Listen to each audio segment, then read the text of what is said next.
Il avait déjà été condamné pour crime sexuel. En janvier 1994, dans la même région, le suspect qui avait à l'époque 21 ans avait violé une adolescente avec une arme blanche. Incarcéré, il était sorti de prison en 2000. Depuis, le meurtrier présumé d'Angélique s'était marié. Père de famille, chauffeur de bus, il n'avait jamais refait parler de lui.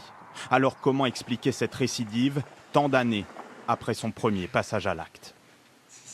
Le retour du passage à l'acte est possible si effectivement les ressorts de celui-ci n'ont pas été totalement éradiqués. Des moments de fragilité ou des changements de vie, des événements de vie peuvent réactiver des pulsions qui n'ont pas été tout à fait éliminées.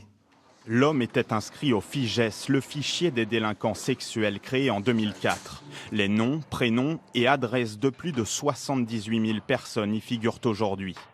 Les inscrits doivent se signaler au moins une fois par an au commissariat et prévenir de tout changement d'adresse. À défaut, ils encourent 2 ans de prison et 30 000 € d'amende. Au fil des ans, l'arsenal judiciaire contre les délinquants sexuels n'a cessé de se renforcer. Il y a des possibilités de soins, d'injonctions thérapeutiques, de bracelets électroniques, mais dans des cas particulièrement limités et de toute façon pas applicables à cette personne, puisque au moment où il a été condamné, ces dispositions n'existaient pas. Aujourd'hui, en France, la récidive des crimes sexuels est de 5,6%. C'est moins que pour les crimes en général, 8,5%, ou que pour les délits, plus de 13%.